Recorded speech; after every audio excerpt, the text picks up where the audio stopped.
The bar for electric vehicles has been raised once again. This is the 2022 Hyundai Ioniq 5. Yes, they're really impossible to come by these days, but I've got one. Let's take it for a spin today on Family Wheels.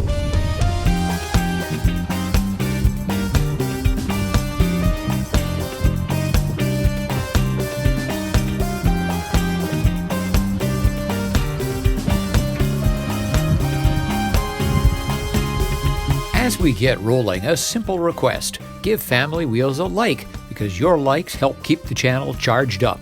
So does subscribing and clicking the little bell to be notified when the next review is out. And don't just talk back to the screen, leave a comment and share your thoughts. The Ioniq 5 is excellent in several ways, but let's start with value.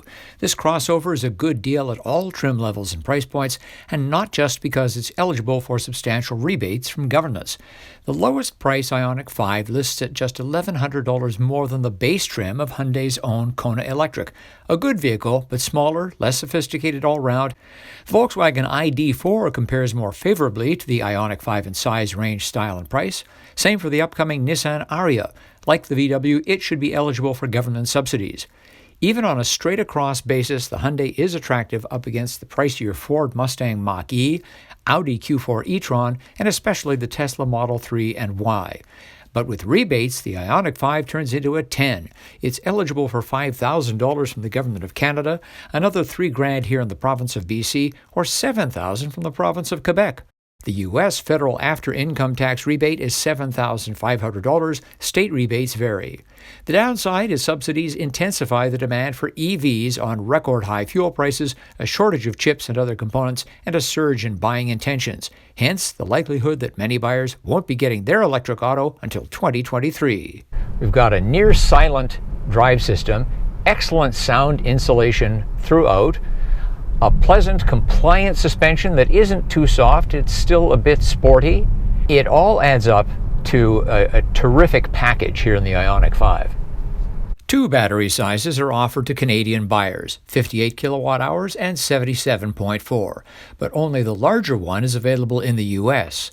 Estimated range is determined by battery size and whether the Ioniq has rear-wheel or all-wheel drive. The base essential and preferred trims with a smaller battery are estimated to have 354 kilometers of range. The bigger pack, available in the preferred with rear-wheel drive, is estimated to give 488 kilometers, while the all-wheel drive version gets a second motor up front for more power, but a 412-kilometer range. The U.S. trims are SE, SEL, and Limited, each available with rear-wheel or all-wheel drive. Output for the all-wheel drive versions with a larger battery is a punchy 320 horsepower, while the rear-wheel drive trim has 225, 168 for the smaller battery. The AWD's torque is a grunty 446 pound-feet versus 258 for the long range. And that 300 horsepower or so is all you need in a vehicle this size. Credit to Hyundai, the all-wheel drive system handled that pile of torque I just put into it. There's absolutely nothing like the takeoff you get when you hit the pedal on an electric car. Hyundai lets you be as involved or uninvolved as you wish with the electric driving experience, thanks to a thoughtful variety of regeneration options. That's where, under coasting and braking, the electric motors become generators that put energy back into the battery. Don't care? Just want to drive? Pull the right paddle for about 1 second, and the system will switch to auto, changing the amount of regeneration according to traffic density and hills. But if you're a stick shift fan like me, the paddles can be flicked to manually adjust regen across 3 levels, which is both useful and fun. Additionally, there's an option for one-pedal driving. Interesting feature on the regenerative braking. I can be driving along at level 1 here, see a speed bump ahead, and hit the left paddle, take it down to max regen, slow us down. Let go of the paddle, goes back to level 1. Pretty smart. I wasn't crazy about the layout in the gauge cluster at first, but you get used to it.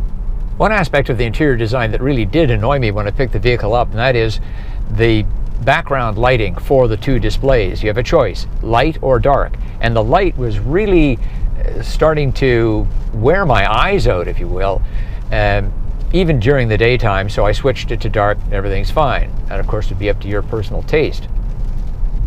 Another annoyance, and it's not one I can fix, there is no rear window wiper. The least expensive vehicle Hyundai makes, the Venue, has a rear window wiper.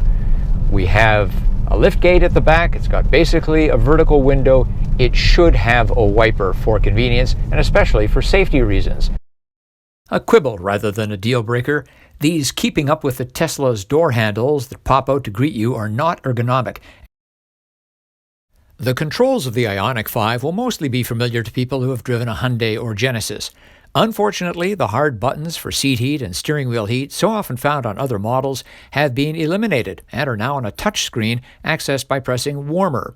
Thankfully, other HVAC and media functions remain in plain view, and I've always liked the Hyundai Star button, which can be programmed for a variety of functions such as turning the screen into a clock. The rest of the interior answers the question, what would the inside of a luxury personal spaceship look like? The envelope for front and rear occupants is generous, including plenty of elbow room thanks to the 5's wide stance. The seats are comfortable and do not suffer from Asian car short cushion syndrome. Plus, they're covered in a plant-based faux leather that feels great, as good or better than the Mercedes version, according to my backside. And with our top-spec Ultimate package, they're ventilated and heated. The party trick here is the reclining seat with leg rest, intended for those who would like a little nap while the 5 is charging. EV owners with a Level 2 charger at home are in luck. They get the greatest convenience at the best price and can afford the hours it takes to fill up. For travelers or owners using public chargers, speed is a big selling point. And to that end, the Ioniq 5 can accept 350 kilowatts, which Hyundai says will take the vehicle from 10% to 80% in 18 minutes. It's in the same charging league as the six-figure Porsche Taycan. Here in BC, most DC fast chargers put out 50 kilowatts, but 350s are on the increase. VW-backed Electrify Canada, like Electrify America, has a network of them, and Petro-Canada filling stations have them coast to coast at a very reasonable 33 cents a minute, 27 cents in BC. A charged-up Ioniq 5 can give back its electricity in a process called vehicle-to-load, or V2L. An adapter plugs into the charging port and provides a conventional three-prong outlet. There's a second 120-volt outlet under the rear seats. They can be used for everything from recharging your laptop to camping needs to running your refrigerator in a power outage.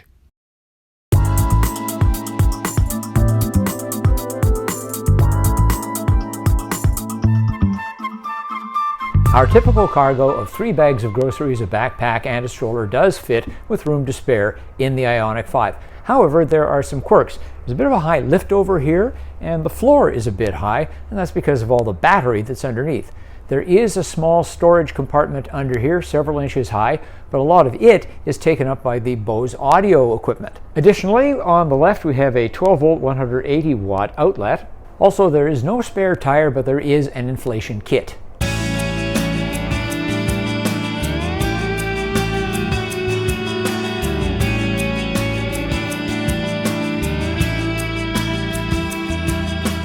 There's ample room for a baby seat in the Ioniq 5. Behind me, a rear-facing child seat, the one that takes up the most space.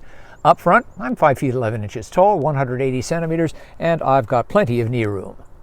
The long wheelbase of the Ioniq 5 certainly pays dividends for rear seat passengers. I've got all kinds of knee room here. Of note, each side of the rear seats is independently adjustable fore and aft, adjustable for rake as well. At this trim, we have heated seats. As for heating and ventilation, most of it comes from outlets in the door pillars. There are no HVAC vents in the back of the center console. There is, however, a small bin down here. And at this trim level, we have the de rigueur luxury item these days, a panoramic moonroof. Of note, it does not open.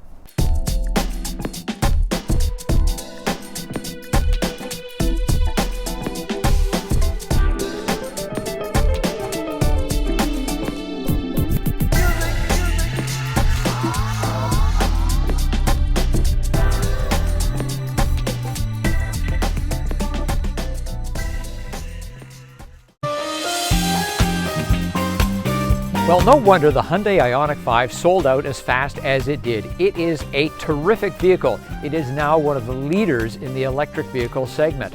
But what do you think? Leave a comment. As always, thanks for subscribing, and thanks for watching. I'm Richard Detman, and I'll see you next time on Family Wheels.